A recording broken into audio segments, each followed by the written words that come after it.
Hello, Nari McDiarmid for miningnews.net, and it's great to be speaking again with Daniel Tuffin, Executive Technical Director at Cavalier Resources. And Daniel, let's start with a quick overview, if you would, of Cavalier. Yeah, so Cavalier is quite an exciting company to be involved in at the moment. We have everything ranging from near-term gold mining opportunities in Leonora through to early-stage greenfields exploration in lithium in the world-class Forestania belt in Western Australia. So we've got a lot to do. We're looking to try and utilise that near-term gold mining opportunity to develop up or to create revenue to develop up our lithium and further expand the gold opportunities past stage one, if you will, at Crawford. Well, let's take a closer look at Crawford. And I understand you've recently restarted the pre feasibility study for this gold project. So, what are the highlights? Yeah, so Crawford's really exciting. It's 20 kilometres east of Leonora. As I said, it's near term as a gold mining opportunity. We're actually advancing towards mining at the back end of 2024. There was a lot of work done pre-IPO in Crawford. Everything from infill grade control, environmental surveys, etc., was all ticked off. It's in a really hot M&A area with Genesis, Red 5, Kin, Silver Lake, all vying and jockeying for positions. So it's a great place to be. Additionally, we've got some had some exciting news in recent drilling highlighting the Miranda discovery, which is open at depth and along strike. It's 500 metres to the north of Crawford. Unlike Crawford, which is predominantly oxide, this is a fresh rock target. So we're really excited. We don't know what's going on there yet. We need to do some further drilling to explore, but we'll do that as we develop into a mine, and that'll be near mine exploration. And finally, what sort of started the PFS journey again for us was some of the early met results we got when we looked at heap leaching and doing it ourselves. We were getting high recovery rates up to 92.5% gold, really low consumables, very low cyanide, very low contaminants, and really everything's very cheap for us to do, crush on site and process ourselves. So, yeah, the PFS is coming along, and we hope to be able to hit the market with some news shortly. Okay, well, with that news imminent, Daniel, what's your focus for 2024? I'm guessing it's the drive towards mining at Crawford.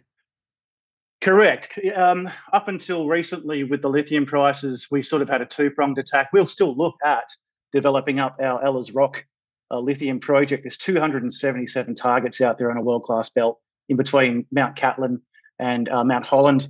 But really, for us, it's getting that mine operational, thereby providing revenue for the company to further explore both that gold area that is Crawford for stages 2, 3, 4, if they do eventuate, and also utilise that to fund some of those greenfields exploration in the lithium sector. We also have a nickel prospect coming online 10 kilometres west of Murrin, which is owned by Glencore, that has both sulfide and laterite targets. So we've got a lot to do, but yes, our primary focus right now is getting Crawford up and running. So, Daniel, in terms of driving the company forwards, what would you like investors to understand about the leadership team at Cavalier? Yeah, so we've stacked the board with engineers for Cavalier, which is unusual for most junior exploration companies, but we've done so with the thought of the fact that we're looking at bringing Crawford online to fund the company. We've also got some very experienced field geologists and personnel on the ground that assist us. And we're also backed up by a highly competent technical team in Asgard. So we've got the full array of everyone we require to get this job done. I myself have experience working for other companies and getting pits and mines up and going, but also myself privately. So we're really quite excited to move the company forward as a combined board. There's one vision, which is develop Crawford, generate self-funding cash flows, and use that to further evaluate and explore our current tenement packages. So, Daniel, for anyone looking for a reason to open their wallets, why should they invest in Cavalier?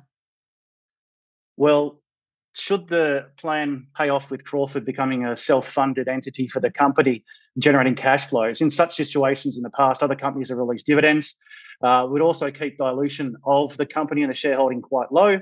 And we could utilise that funding to, as I said before, further advance stages 2, 3, 4 if they were to come about at Crawford, look at the nickel at Melita Creek, expand upon our intercepts at Gambia Lass, and look to develop up the lithium at Ella's Rock. So really the challenge for us is looking to create that unicorn, if you will, that provides funding to the company to explore whilst keeping dilution down and providing options to our shareholders. It really is an exciting opportunity, and I really do invite those that are interested to jump on board and come along for the ride.